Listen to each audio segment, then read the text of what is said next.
Yashpal committee कहा basically, क्योंकि professor Yashpal साहब इस कमेटी के अध्यक्ष थे, इसलिए हम लोग इसको यशपाल कमेटी रिपोर्ट कहते हैं एक्चुअली में।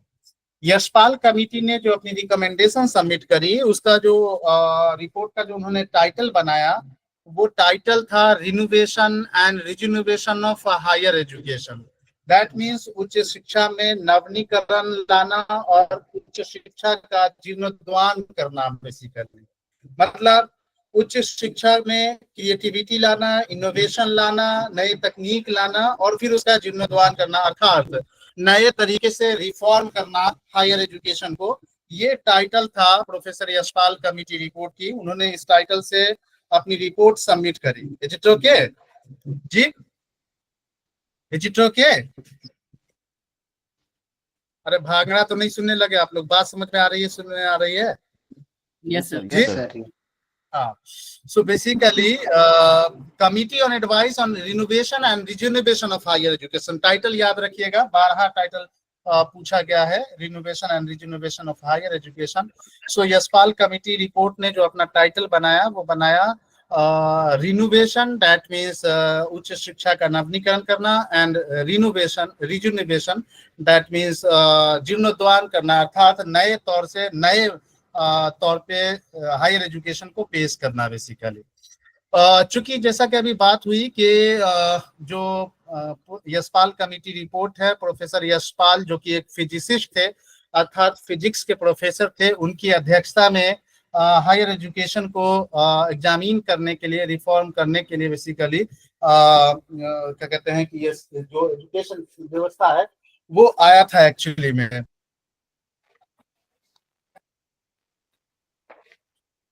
के हायर एजुकेशन का एग्जामिन किया जाए और उसको किस तरीके से नाम ही दिया है, रिनोवेशन, दैट मीन्स उसका हायर एजुकेशन का रिफॉर्म करना है, हायर एजुकेशन का, जी हायर एजुकेशन का रिफॉर्म करना है। तो कहा कि एग्जामिन करिए और एग्जामिन कर रिकमेंडेशन सबमिट करिए कि किस तरीके से हायर एजुकेशन को रिनोवेशन किया जा सकता है बेसिकली। प्रोफेसर यशपाल साहब ने अपनी रिपोर्ट जो सबमिट करी, उस रिपोर्ट में उन्होंने कुछ खासा रिकमेंडेशन सबमिट किए, जिसमें से मुझे लगता है कि शायद वो गुस्सा हो गए थे। उन्होंने सबसे पहली बात कही कि एमएचआरडी को चाहिए कि जो डीम्ड यूनिवर्सिटी का स्टेटस है उसको खत्म कर दिया जाए।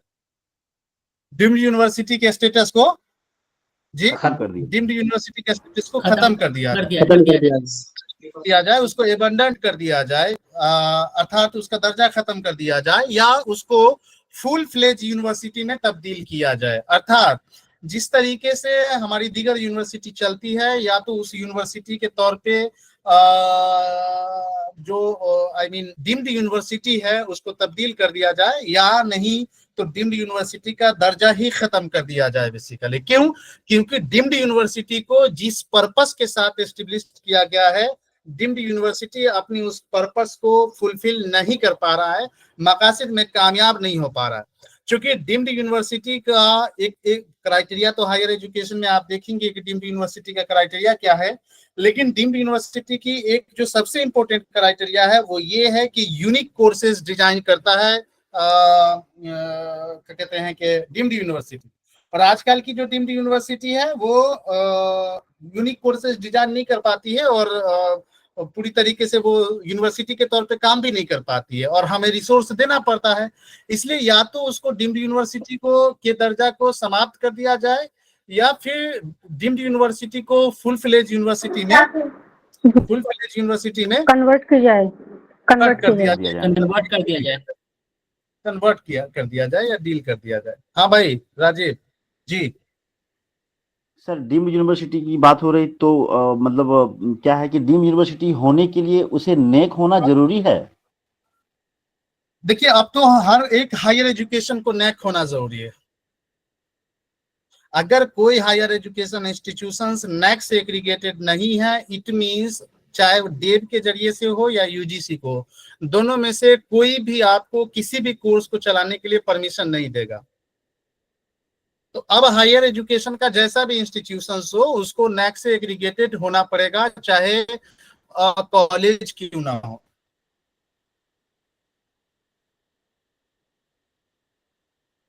आज से कुछ दिन के पहले की अगर हम बात करें तो कुछ बात नहीं थी, लेकिन ये माना जाता था कि जो नैक एक्रेडिटेड है वो यूनिवर्सिटी अच्छी है, लेकिन अब तो साफ तौर पे कह दिया गया कि जो भी हायर एजुकेशन है नैक से अगर उसका एक्रेडिटेशन हुआ है तो ठीक है, अदरवाइज उनका एफिलिएशन कैंसिल कर दिया जाएगा। आपने देखा होगा, मुझे अच्छी तरीके से याद है, जून 2024 में मिनिस्ट्री ऑफ एजुकेशन ने एक लेटर जारी किया था, गूगल करेंगे तो आपको में भी मिल जाए, जिसमें ये बात साफ तौर पे कही गई थी कि यूनिवर्सिटी को ये अधिकार दिया जा रहा है कि उनके जितने भी एफिलिएटेड कॉलेज हैं, यदि वो नैक नहीं कराते हैं तो उनका स्टेटस खत्म कर दिया जाए, अर्थात उनकी एफिलिएशन रद्द कर दी जाए।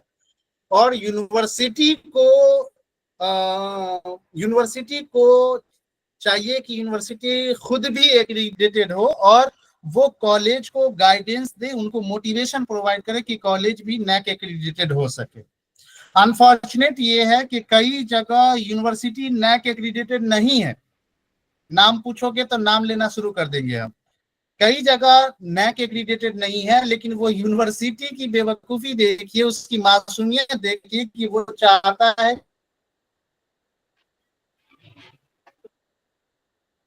कि उसके कॉलेज जो है वो नैक एक्रीडेटेड हो।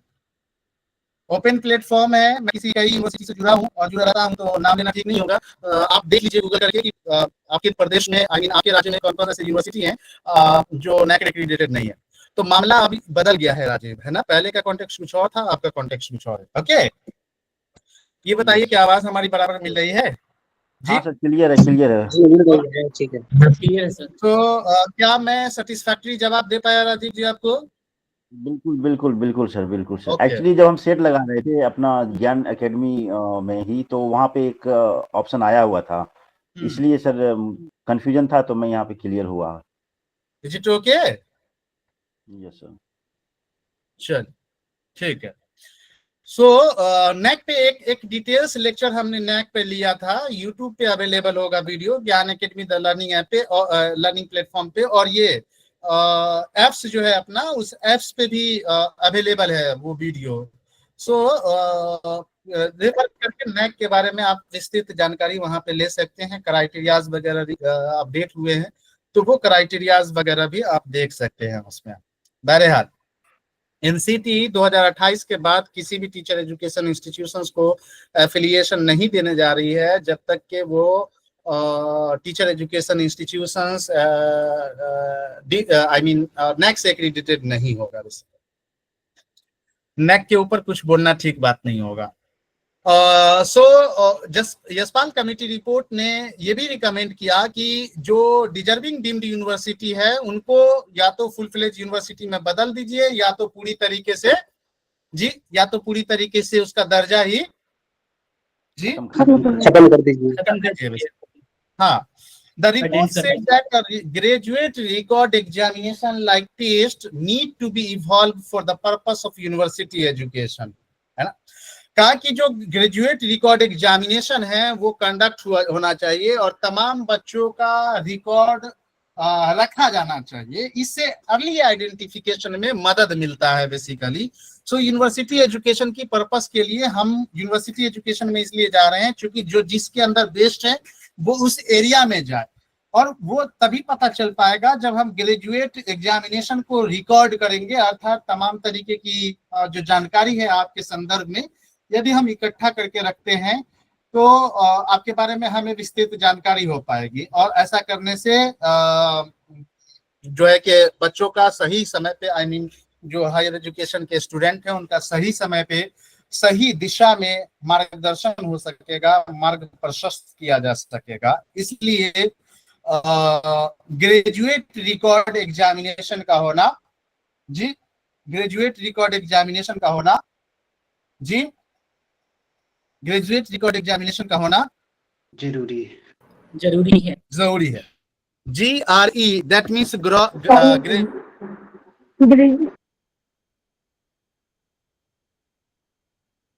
ये चर्चा हुई है और कमेटी रिपोर्ट ने करी है, इससे पहले किसी ने भी ग्रेजुएट रिकॉर्ड एग्जामिनेशन की चर्चा नहीं करी है। दूसरी बात, प्रोफेसर यशपाल साहब कहते हैं कि जो एनसीटी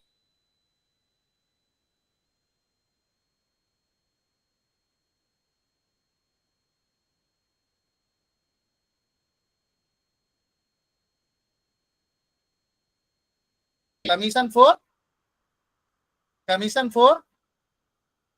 सर वॉइस ब्रेक हो गया था। कमीशन फॉर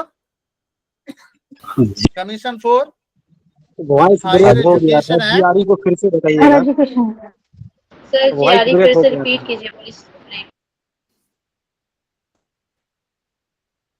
अरे भाई बोलो, आवाज नहीं मिल रही है। जी सर, आवाज ब्रेक हो रही ब्रेक हो गई थी आवाज, जरा जीआरई को फिर से बताइएगा। अरे भाई हमने कहा कि जो एनसीटी है, एआईसीटी है और यूजीसी है, जस्टिस प्रोफेसर यशपाल साहब कहते हैं कि एनसीटी, एआईसीटी और यूजीसी तीनों को रिप्लेस कर दिया जाना चाहिए चेयर के माध्यम से, यानी commission for higher education and research chair के माध्यम से जो एनसीटी है, एआईसीटी है और यूजीसी है, तीनों को क्या कर दिया जाए, सीएचईआर में मर्ज कर दिया जाए। रिप्लेस कर दिया जाए या उसी के अंदर मर्ज कर दिया जाए, जो कि हो नहीं पाया। और आपने अभी सुना होगा 2017 में ये बात की गई, काम चल रहा है अभी तक के उसका वास्तविक स्वरूप जो है वो आया नहीं है। एनईपी 2020 के तहत भी उसकी बात रखी गई। जब 2017 में ड्राफ्ट आया तो उस समय ये बात कही गई थी कि हम हीरा का एस्टेब्लिशमेंट करेंगे। नाम सुना है हीरा, HEERA, हीरा। Yes sir, HEERA. Sir yes sir. So what is HEERA ji? HEERA higher education, हाँ, empowerment regulating agency. Yes sir HEERA ji, higher education empowerment regulating agency. HEERA के एस्टेब्लिशमेंट की बात कही गई और कहा कि जितनी भी एजेंसीज हैं, एनसीटी है, चाहे एआईसीटी है, यूजीसी है, सबको उसके अंदर मर्ज कर दिया जाना चाहिए, एक छत के नीचे सबको लेकर के आना चाहिए। तो प्रोफेसर यशपाल साहब ने चेयर की बात की, that means commission for higher education and research की बात की, उस पर इम्प्लीमेंटेशन ना हो करके इम्प्लीमेंटेशन इस बात पे हुआ कि हीरा का जो है एस्टेब्लिशमेंट कर दिया जाए, अर्थात higher education empowerment regulating agency का कर दिया जाए। अर्थात वो दौर वापस आ रहे हैं जहां से हमने सेग्रीगेट करना शुरू किया था। ओके जी, जहां से हमने सेग्रीगेट करना, डिसेंट्रलाइज करना शुरू किया था, वापस उसी दौर में हम जी वापस उसी दौर में आ रहे हैं। इसके कई इश्यूज हैं, अपने इसके एडवांटेजेस एंड डिसएडवांटेजेस हैं, जिस पे अलग से एक लेक्चर लिया जा सकता है, एक अलग से चर्चा की जा सकती है, बट हमारे पास वक्त नहीं है कि उनके एडवांटेजेस एंड डिसएडवांटेजेस में हम इस वक्त आपके साथ चर्चा करें। दूसरी बात, प्रोफेसर यशपाल साहब ने ये भी रिकमेंडेशन किया कि भाई ये जो चेयर का एस्टेब्लिशमेंट होगा, यानी कि जो नई एजेंसी बनेगी, वो किसी भी तरीके की बाइसनेस से पाक होगी, अर्थात किसी भी तरीके का कोई पॉलिटिकल प्रेशर जी, कोई पॉलिटिकल प्रेशर नहीं होगा, कोई पॉलिटिकल प्रेशर नहीं रहेगा, कोई पॉलिटिकल प्रेशर नहीं होगा। इट मींस इनडायरेक्टली ये कहना चाह रहे हैं कि अब तक की जो हायर एजुकेशन की एजेंसी है उस पे पॉलिटिकल पावर का इन्फ्लुएंस है। यही बात हुआ ना भाई जी? बात तो यही हुई ना। सो ये कह रहे हैं, प्रोफेसर यशपाल कह रहे हैं कि किसी भी तरीके की कोई पॉलिटिकल प्रेशर नहीं होना चाहिए, अर्थात पॉलिटिकल प्रेशर से पाक होना चाहिए चेयर को, नई जो रेगुलेटिंग एजेंसी बनेगी। दूसरी बात इन्होंने कही कि जो चेयर के जो चेयर पर्सन होंगे, उनका status election commissioner of India के तहत के तर्ज पे होगा। अर्थात जिस तरीके से इलेक्शन कमिश्नर ऑफ इंडिया की बहाली की जाती है, जितना उनको स्टेटस हासिल है, जितनी अथॉरिटी और पावर हासिल है, उसी तरीके से हायर एजुकेशन के जो चेयर के चेयरपर्सन होंगे, उनकी भी पावर उतना ही होगी जितना के पावर चुनाव आयोग के अध्यक्ष की होती है, इलेक्शन कमीशन को है। हाँ, इलेक्शन कमिश्नर की होती है बेसिकली, है इलेक्शन कमिश्नर की होती है, उतना ही पावर उसकी भी होनी चाहिए। इसके अलावा it was recommended that the university must take up all the academic responsibility restricting the jurisdictions of the other regulator such as the Bar Council of India, the Medical Council of India, etc. to be administrative matters alone. कहा गया कि यूनिवर्सिटियों में ये जो तमाम तरीके की गठबंधन करते हैं, तमाम तरीके का जो जुरिस्डिक्शन आप बनाते हैं, तमाम तरीके का संगठन बनाते हैं, इन सब को रिस्ट्रिक्ट किया जाना चाहिए। इन सब को यूनिवर्सिटियों में रिस्ट्रिक्ट किया जाना चाहिए, रिस्ट्रिक्ट किया जाना पाबंदी लगा है। इन सबको यूनिवर्सिटियों में जी, इन सबको यूनिवर्सिटियों में भाई बोलो ना जल्दी जल्दी जी, स्ट्रिक्ट किया जाना चाहिए, स्ट्रिक्ट किया जाना चाहिए। यानी कि यूनिवर्सिटी में किसी भी तरीके का कोई संगठन नहीं होना चाहिए। यूनिवर्सिटी के पास इतनी एबिलिटी होनी चाहिए, उनके पास इतनी एडमिनिस्ट्रेटिव क्षमता होनी चाहिए कि वो अपनी समस्या का समाधान खुद कर सकते हैं। किसी तरीके की संगठन की जरूरत नहीं है यूनिवर्सिटी में। यूनिवर्सिटी का मैटर यूनिवर्सिटी पे छोड़ दीजिए। यूनिवर्सिटी में इतनी क्षमता होनी चाहिए, इतनी प्रशासनिक क्षमता होनी चाहिए कि वो अपनी समस्या का समाधान कर सके, whether it is related to a student and whether it is related to teaching और नॉन टीचिंग स्टाफ और आई मीन जॉब पुस्तिका, जो कुछ भी हो वो यूनिवर्सिटी के ऊपर छोड़ दीजिए। यूनिवर्सिटी अपने से वो चीजों को देख लेगी बेसिकली। इसके अलावा प्रोफेसर यशपाल साहब ने कहा कि IITs and IIMs should be encouraged to diversify and expand their scope to work as a full-fledged university। कहा कि जो IITs हैं, जो IIM हैं, उन सबको भी इनकरेज किया जाए, उन सबको डाइवर्सिफाइड किया जाए, उनके दायरे क्षेत्र को बढ़ाया जाए, ताकि IITs और IIM और IISCs भी फुल फ्लेज यूनिवर्सिटी के तौर पे जी, फुल फ्लेज यूनिवर्सिटी के तर्ज पे काम करे, फुल फ्लेज यूनिवर्सिटी के तौर पे जी, फुल फ्लेज यूनिवर्सिटी के तौर पे काम करेगा। शायद आप लोग जानते हो कि नहीं जानते हो, मे बी आप लोग अपडेटेड होंगे। हम लोग तो थोड़े पुराने होते चले जा रहे हैं, मे बी आप लोग अपडेटेड होंगे। IITs में अब 4 इयर्स के इंटीग्रेटेड टीचर एजुकेशन प्रोग्राम चलने लगे हैं। आर यू अवेयर जी? Yes sir, are you aware? Yes sir, जी सर। सो तमाम तरीके की IITs में, मतलब आई मीन अधिकतर IITs में जो है 4 इयर्स के टीचर एजुकेशन प्रोग्राम जो है वो चलने लगे हैं। देखने की बात ये है कि देखते हैं कहाँ तक कामयाबी हासिल कर पाते हैं, लेकिन नो डाउट IITs में अगर टीचर्स तैयार होंगे तो IITs की एक अपनी कल्चर है, एक अपनी सकाफत है, एक अपनी तमद्दुन है बेसिकली, जिसका असर ऑफ कोर्स टीचर्स और उसकी पर्सनालिटी पे ऑफ कोर्स पड़ने वाला है बेसिकली। मे बी फ्यूचर में देखा जाए कि क्या हो रहा है। बहरहाल सो ये कह रहे हैं कि जो IITs हैं, IIM हैं, उनको क्या किया जाए, उनके जो दायरा क्षेत्र है उनको डाइवर्सिफाइड किया जाए, एक्सपेंड किया जाए, ताकि वो IITs और IIM जो है वो फुल फ्लेज यूनिवर्सिटी के तौर पे जी, फुल फ्लेज यूनिवर्सिटी के तौर पे काम कर सके बेसिकली, काम करे। हाँ।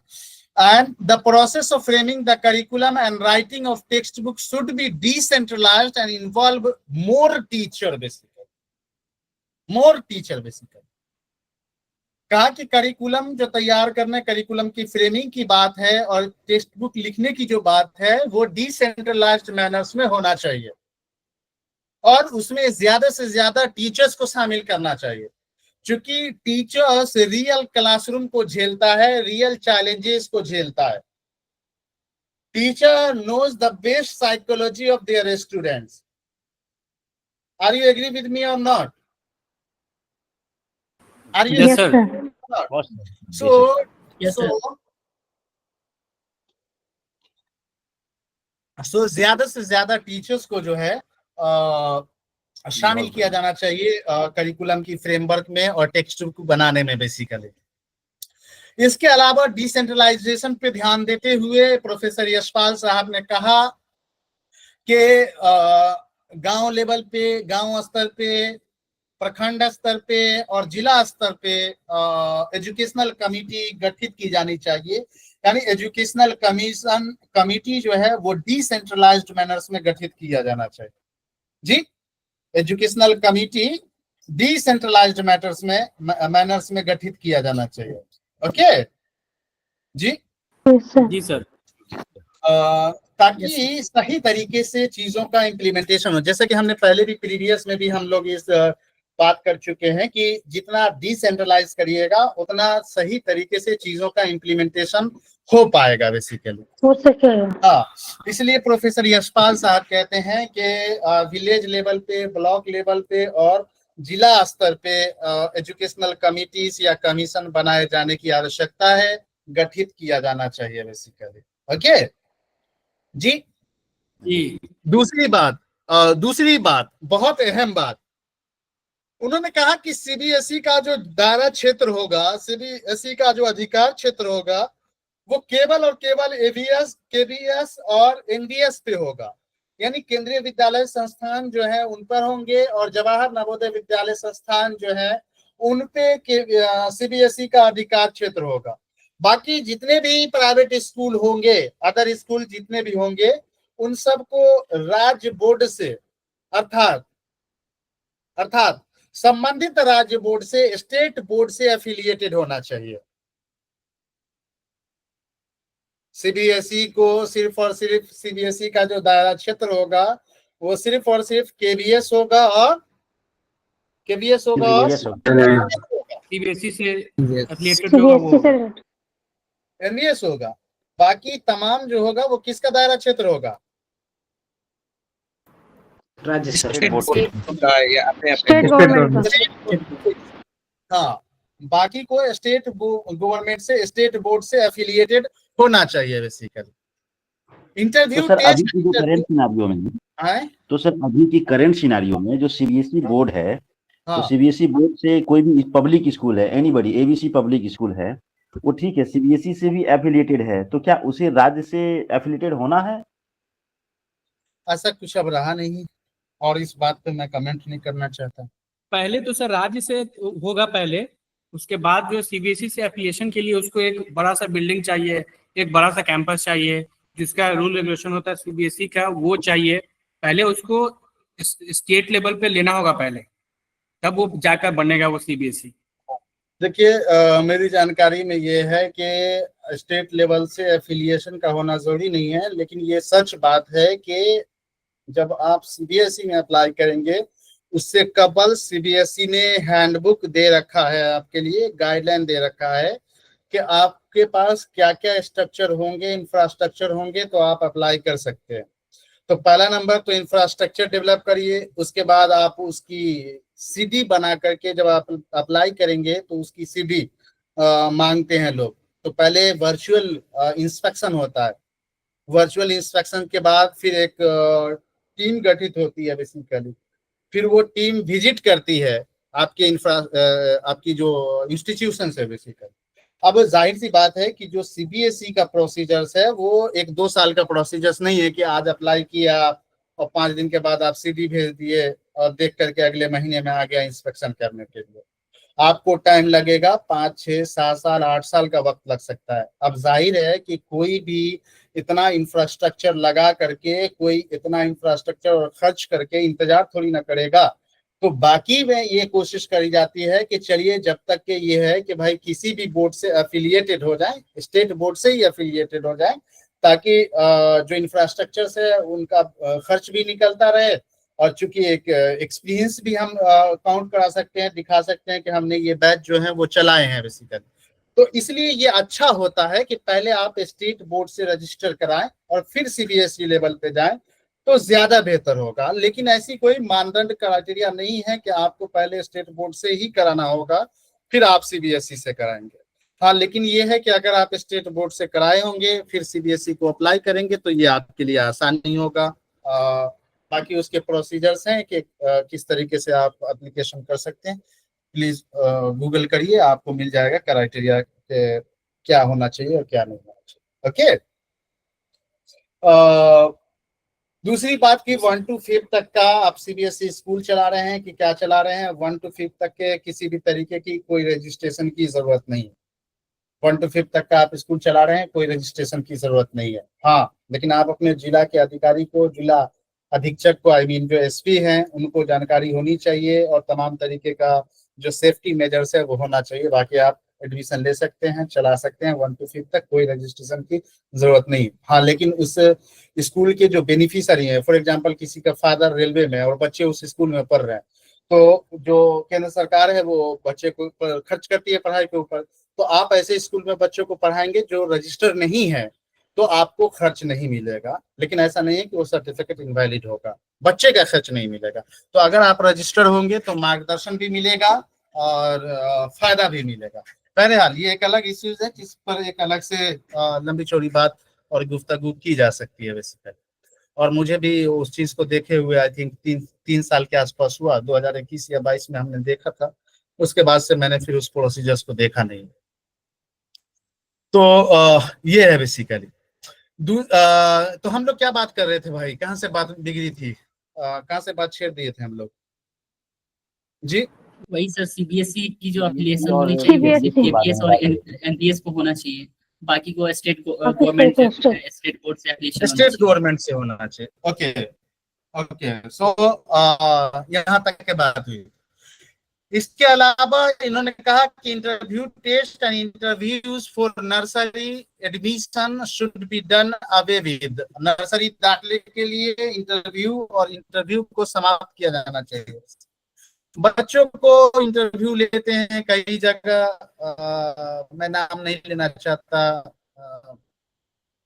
कई जगह ऐसे हैं जो नर्सरी क्लास के लिए बच्चों का इंटरव्यू ले रहे हैं। क्या ही इंटरव्यू लेंगे, क्या ही पढ़ाएंगे, क्या ही देखेंगे, पता नहीं।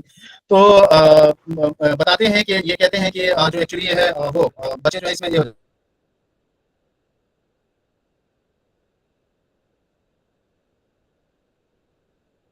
आवाज नहीं आ रही सर।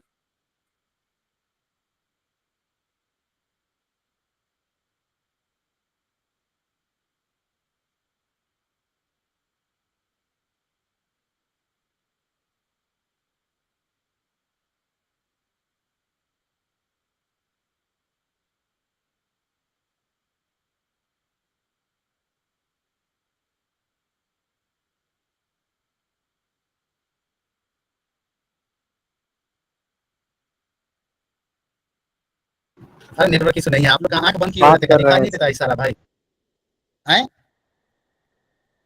एकदम बुड़बक सब है सब। ये आंखियां खुलल है कि नहीं भाई, बंद करके तो नहीं सुन रहे हो जी?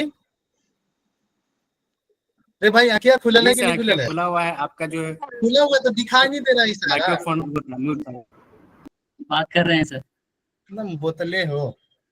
सो बेसिकली नर्सरी स्कूल में किसी भी तरीके का इंटरव्यू वगैरह का व्यवस्था नहीं होना चाहिए है। दूसरी बात, the norms for giving private school recognitions need to be more stringent to avoid commercialization of education basically.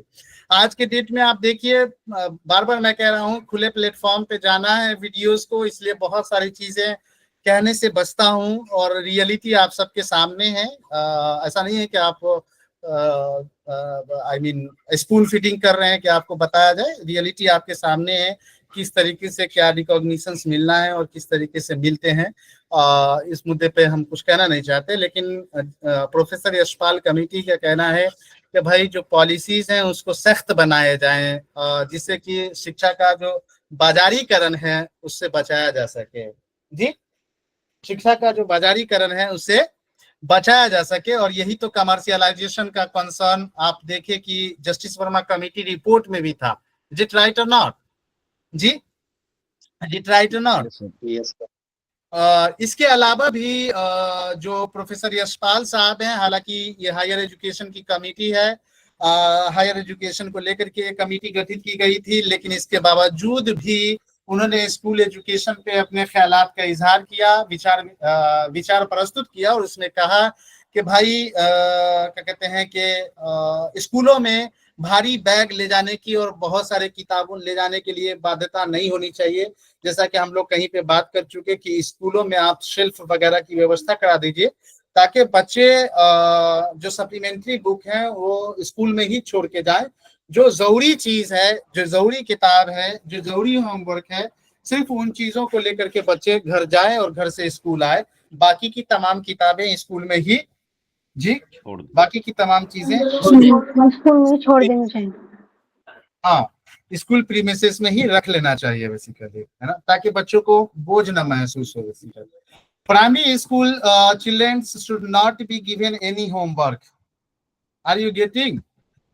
Primary Yes, sir. Childrens के बच्चे को किसी भी तरीके की, primary childrens I mean primary school के जो बच्चे हैं उनको किसी भी तरीके का कोई होमवर्क नहीं दिया जाना चाहिए बेसिकली, और दिया भी जाना चाहिए तो बहुत कंफर्टेबिलिटी के साथ, बहुत कम होमवर्क दिया जाना चाहिए बेसिकली।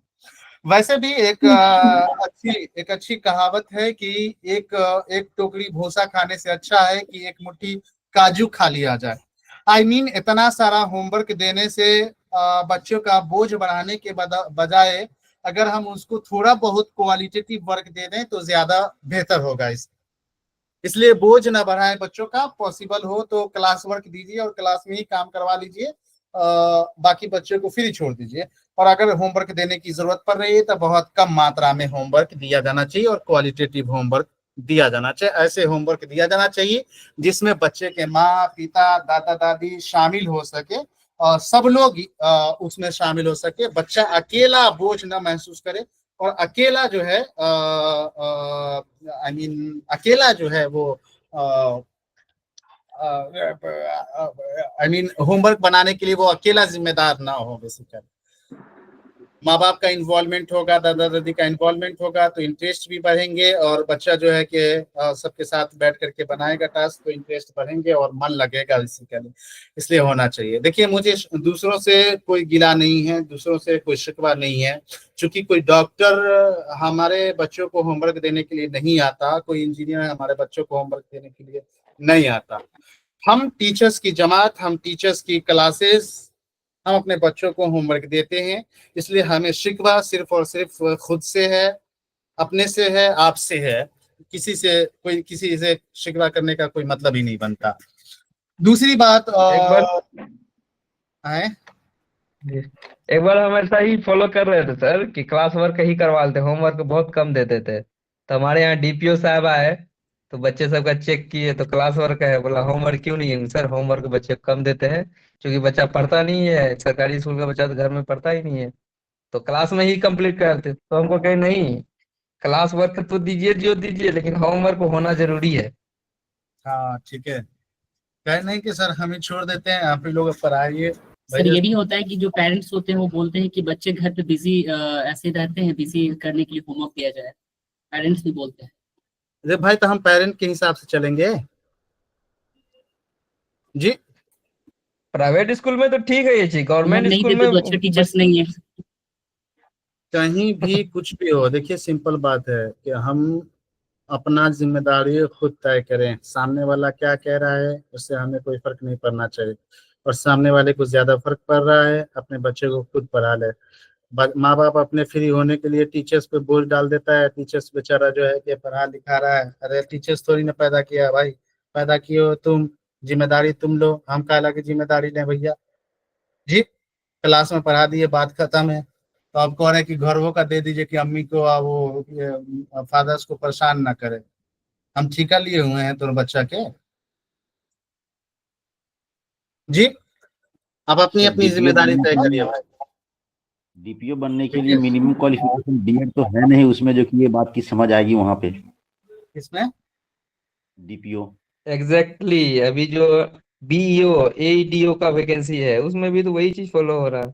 तो ये भाई उससे बात नहीं करेंगे, बात बहुत आगे तक बढ़ती जाएगी और सोल्यूशन का कुछ नजर नहीं आएगा कंक्लूजन, क्योंकि हम आप कुछ कर नहीं सकते क्रिटिसिज्म के अलावा हैं, और हमारे पास टाइम नहीं है, वरना एक से एक लॉजिक पेश कर सकते हैं, एक से एक स्टडीज पेश कर सकते हैं। क्या कीजिएगा, अंधी नगरी चौपट राजा टकेश राजा टकेसर खाजा, क्या ही कहा जा सकता है। जिसको जो समझ में आ रहा है जैसे कर रहा है वो कर रहा है।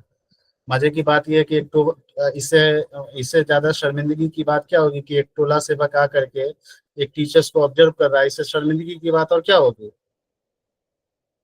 जी? इससे और शर्मिंदगी की बात क्या होगी भाई? कुछ नहीं सर, कुछ नहीं। फिर वो है कि वो सब बात को छोड़ दीजिए, वो सब बात जितना जाएगा वो बेकार मतलब में क्रिटिसिज्म होगा और उसका कुछ नहीं निकलेगा।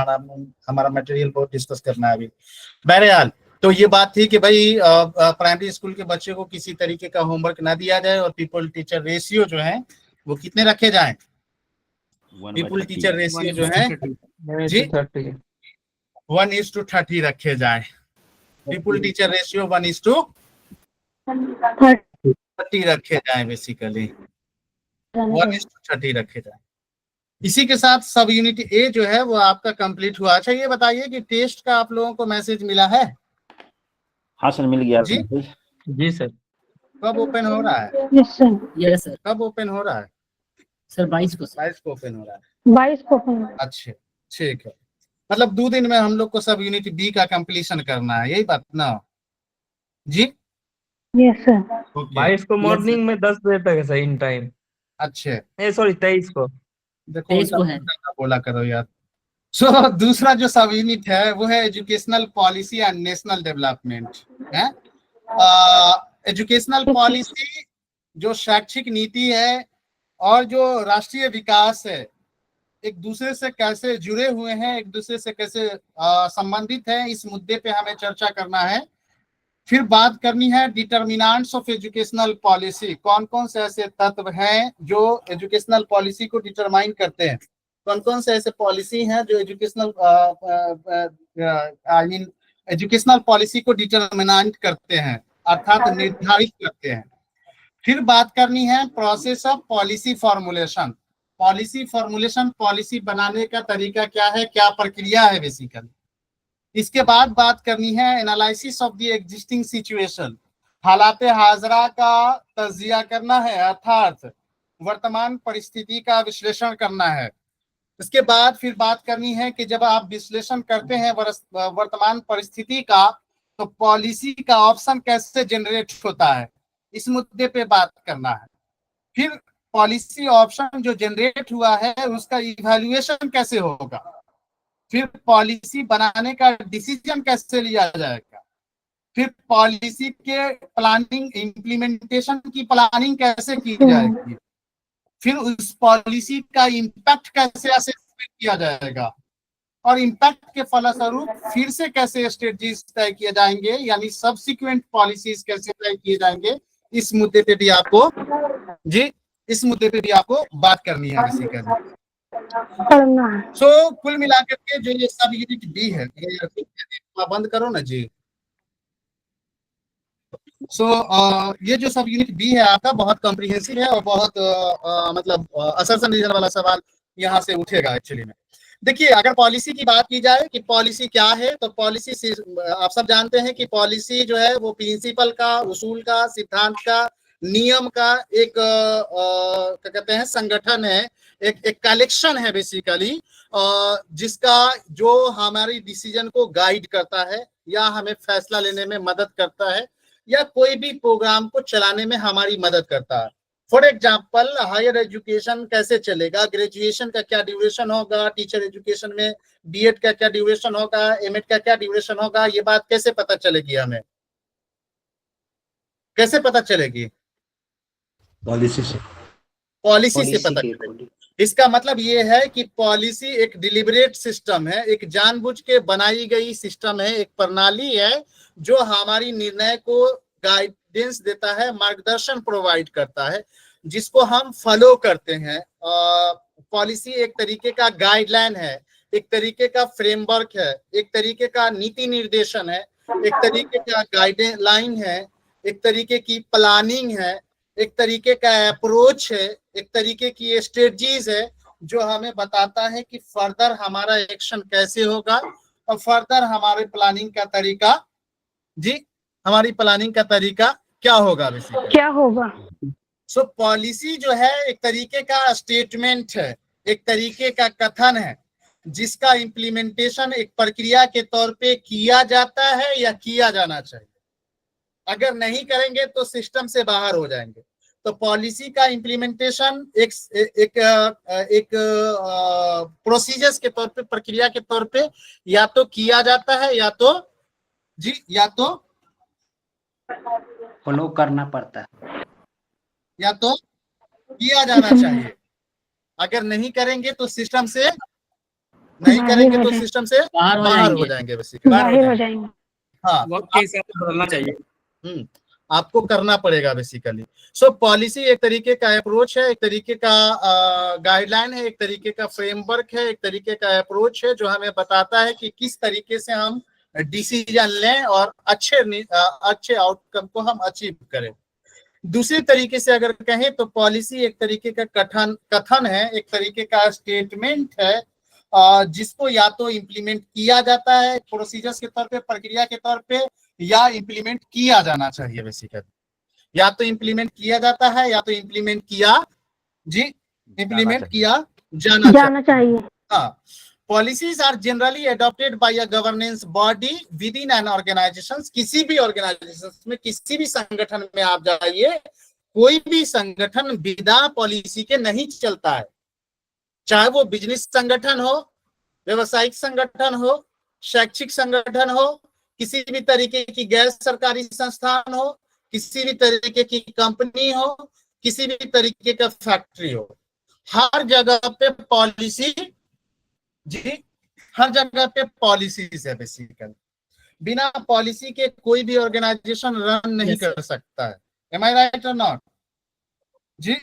M I right or not? Yes sir, yes sir, right sir. So basically policies को जनरली आमतौर पर, सामान्य तौर पर गवर्नेंस के जरिए से, यानी क्रियान्वित किए जाने वाली जो ऑर्गेनाइजेशंस है, बॉडीज हैं, उनके जरिए से लागू किया जाता है बेसिकली।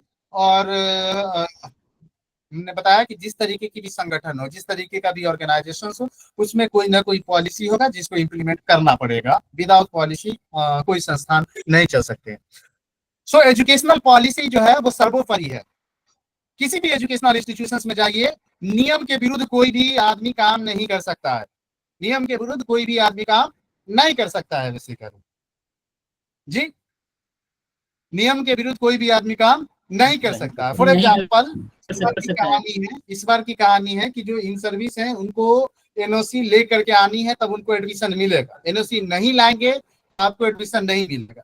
जो आदमी आया वो वीसी रजिस्ट्रार तक के पहुंचा, लेकिन वीसी साहब ने एक स्टेटमेंट सीधा साफ तौर पे कह दिया कि अगर पॉलिसी में ऐसा है तो आपको एडमिशन देने से कोई नहीं रोक सकता, और पॉलिसी अगर ऐसा नहीं है तो दुनिया की जितनी बड़ी ताकत लगाना है लगा दीजिए, आपको एडमिशन नहीं मिलेगा। That's final. अब कुछ कहने की जरूरत ही नहीं। मतलब ये हुआ कि पॉलिसी सर्वोपरि है। पॉलिसीज के बियॉन्ड हम काम नहीं कर सकते, गाइडलाइन के बियॉन्ड काम नहीं कर सकते। गाइडलाइन के बियॉन्ड, पॉलिसीज के बियॉन्ड काम करेंगे तो खतरे में आप पड़ेंगे basically. Is it right or not? Is it right or not? बिल्कुल sir. Yes sir, yes sir, yes sir, yes sir, yes sir, yes sir, yes sir. So basically traveller क्या कहते हैं? ट्रैवलर कहते हैं कि educational policy is a specific principle and action educational issues which are followed or which should be followed and which are designed to bring about a desired goal. Traveller कहते हैं कि जो एजुकेशनल पॉलिसी है वो education के मुद्दों से related principal और कार्य करने का एक तरीका है जिसका पालन किया जाना चाहिए या जिसका पालन किया जाता है बेसिकली, जो कि डिजायर्ड गोल को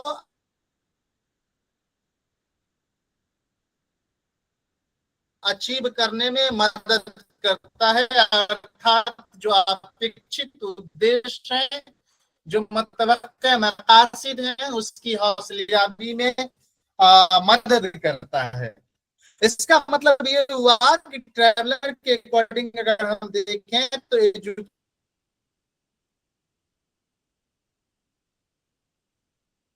पॉलिसी एक विशेष प्रकार की शैक्षिक मुद्दों से संबंधित प्रिंसिपल है या कार्य करने का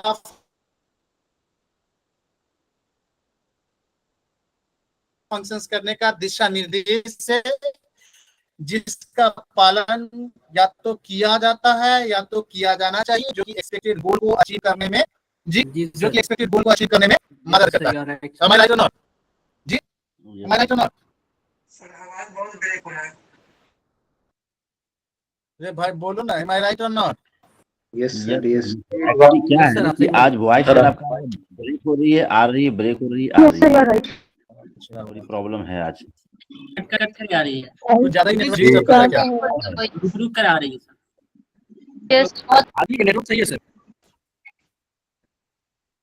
नेटवर्क इधर तो सही है, कोई मसला नहीं है। आई थिंक यस सर, इस चीज को आप भी ऑब्जर्व किए होंगे, क्योंकि हम लोग यहाँ से यस सर कहते हैं लेकिन आप तक पहुँचती है लेट से। so basically दिक्कत है।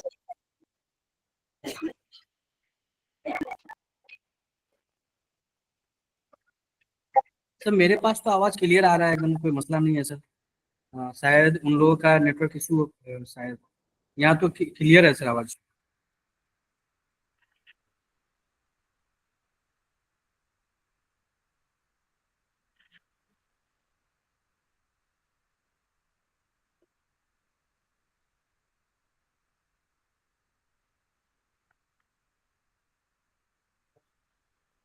जी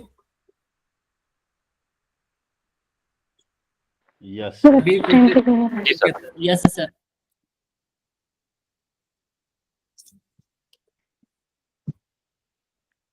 so there is a too much network glitch actually.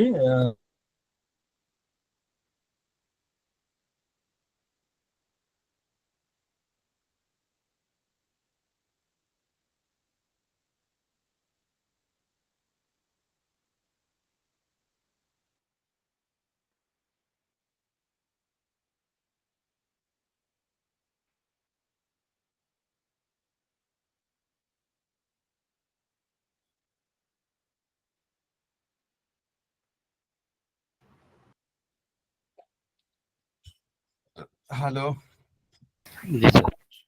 अभी मिल रही है आवाज? जी हाँ सर, मिल रही है अभी।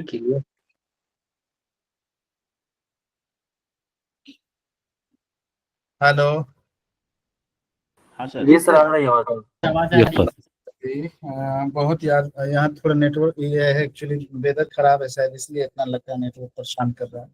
अदरवाइज यहाँ पे तो इतना परेशान नहीं करता। जी सर, मौसम की वजह से। हाँ यहाँ थोड़ा ज्यादा वेदर खराब है, तो मेरे ख्याल से वेदर की वजह से परेशानी हो रही है। अदरवाइज नेटवर्क हमारा इतना प्रॉब्लम नहीं रहता है। Is it right or not? जी यस यस सर एग्जैक्टली। ऐसा नहीं हो रहा था।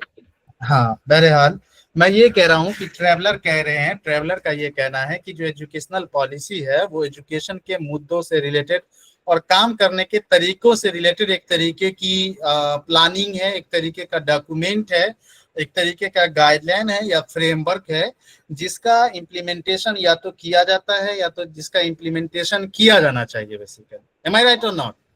जी यस सर।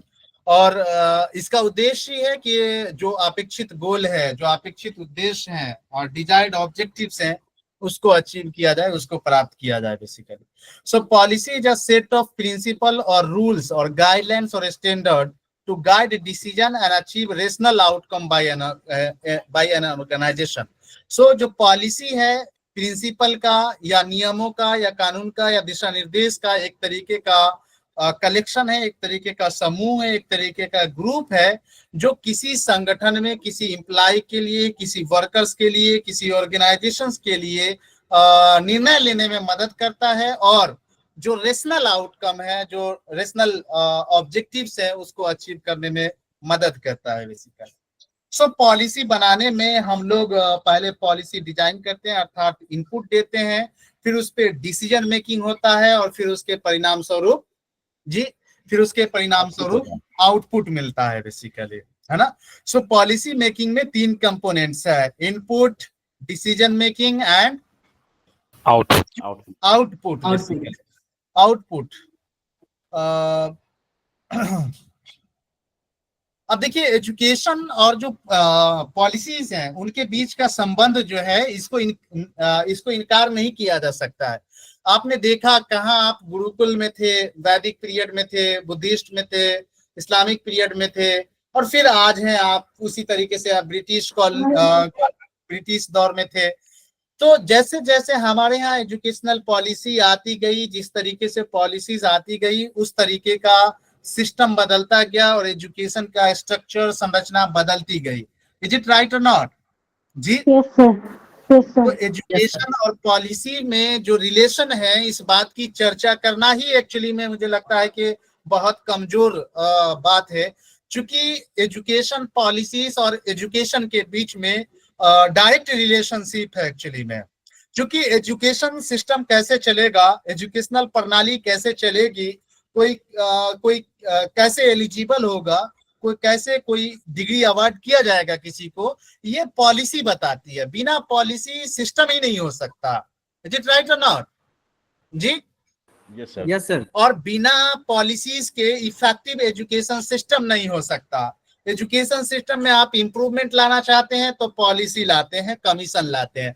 आपने देखा, छोड़ दीजिए प्री इंडिपेंडेंट इंडिया को, पोस्ट इंडिपेंडेंट इंडिया में ही देख लीजिए आप, जब से वतन अजीज हिंदुस्तान आजाद हुआ, हमने एक हायरार्की देखी है कि किस तरीके से हम समय समय पे वक्त पे पॉलिसीज लाते गए हैं ताकि हम एजुकेशन में बेहतरी ला सके, शिक्षा में बेहतरी ला सके, इंप्रूवमेंट ला सके, क्वालिटी ला सके बेसिकली।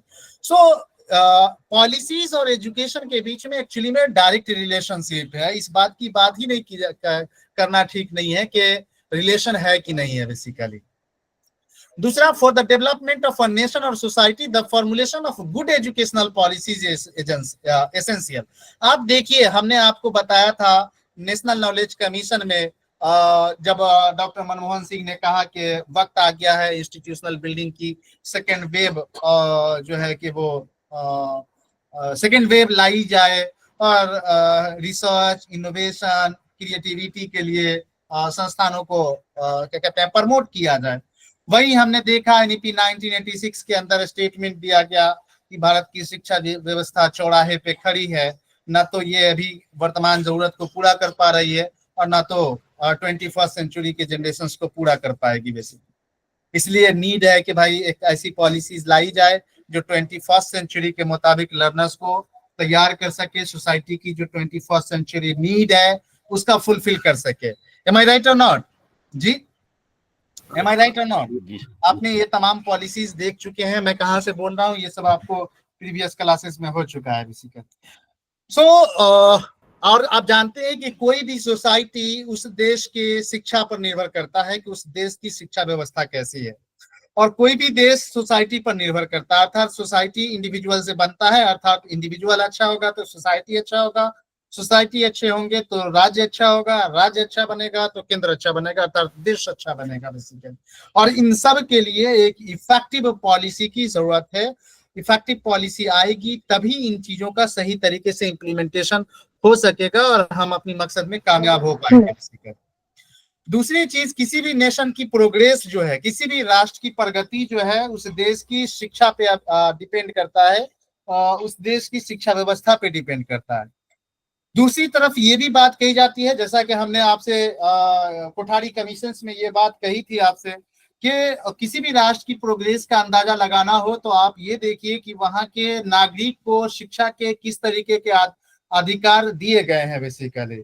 नहीं, क्योंकि जो देश है वो इनलाइटेंड सिटीजन्स पे डिपेंड करता है, और इनलाइटेंड सिटीजन्स इस बात पे डिपेंड करता है कि वो देश उनको कैसा शिक्षा दे रहा है, कैसी एजुकेशन दे रहा है। Is it right or not जी? Is it right or not? Yes sir. So basically और यही वजह है, एक तो अपने आप में ये बात साबित कर रहा है कि चाहे प्री इंडिपेंडेंट इंडिया हो या पोस्ट इंडिपेंडेंट इंडिया हो, हम हर वक्त पॉलिसी बनाते रहे हैं, हर वक्त नई नई पॉलिसी जो है वो जनरेट करते रहे हैं ताकि हम ग्रोथ करें। ये सब बात हम सब जानते हैं कि बिना शिक्षा के ग्रोथ कर पाना नामुमकिन है बेसिकली। दूसरी चीज की जो पॉलिसीज में रिकमेंडेशन दिया जाता है वो एक टूल्स के तौर पे, एक उपकरण के तौर पे उसका उसका इम्प्लीमेंटेशन होता है और उस इम्प्लीमेंटेशन के नतीजे में हम डेवलप कर पाते हैं, हमारा राष्ट्र डेवलप कर पाता है, हम ग्रोथ कर पाते हैं। Am I right or not जी? जी सर।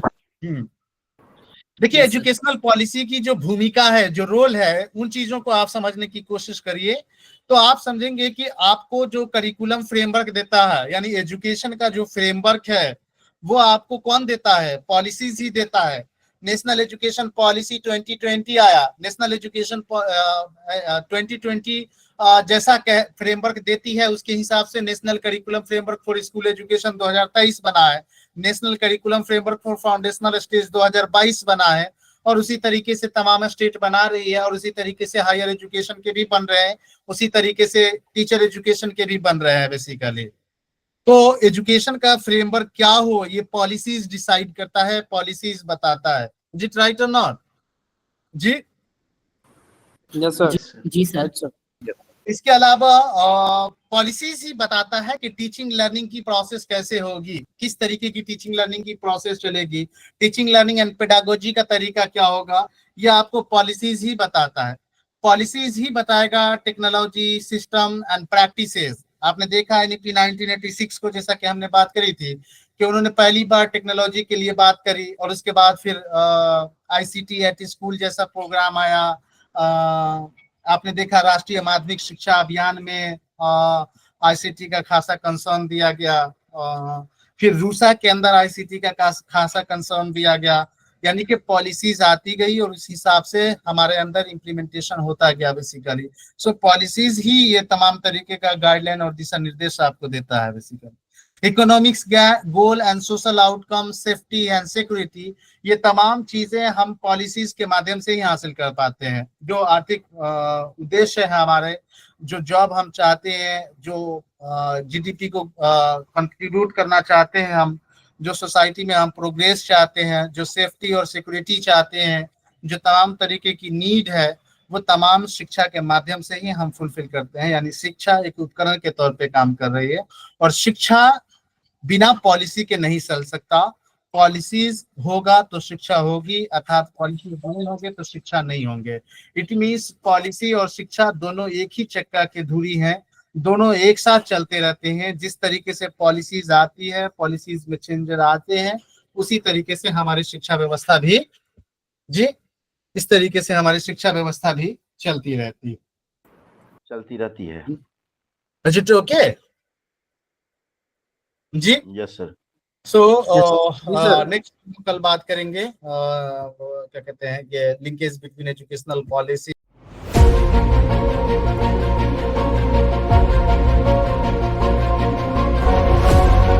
अस्सलाम वालेकुम एवरीवन, मेरा नाम अनम ज़फ़र है और मैंने UGC नेट दिसंबर 2024 एग्ज़ामिनेशन 100 परसेंटाइल के साथ क्रैक किया है, और मैं अपनी इस कामयाबी का पूरा क्रेडिट ज्ञान एकेडमी को देना चाहती हूँ, क्योंकि जब मैं इस जर्नी में स्टेप इन कर रही थी उस टाइम भी कई JRF क्वालिफाइड मेरे सीनियर्स ने मुझे रिकमेंड किया था कि मुझे ज्ञान एकेडमी में जाना चाहिए। एंड इंडीड ज्ञान एकेडमी ने जो मुझ पर मेहनत की थी उसका रिज़ल्ट मुझे आज दिखा है। तो I am very thankful to Tauheed sir and Ashiq sir, and believe me it's not a sponsored video या ऐसा कुछ नहीं है, ये बस मेरा ग्रैटिट्यूड है ज्ञान एकेडमी के लिए जो इस 1 साल में मैंने सीखा है। एंड ये एक ऐसा प्लेटफॉर्म है जहाँ हम सिर्फ UGC नेट के लिए नहीं प्रिपेयर होते हैं, यहाँ बहुत सारे मोरल वैल्यूज़ ये सब चीज़ें भी सीखते हैं जो हमें आगे की रिसर्च जर्नी में भी बहुत काम आएगी। So to all the aspirant who are preparing for UGC net, मेरा सबसे पहला रिकमेंडेशन होगा कि वो ज्ञान एकेडमी को फॉलो करें, and I swear to Allah it's not a sponsored video. Thank you so much.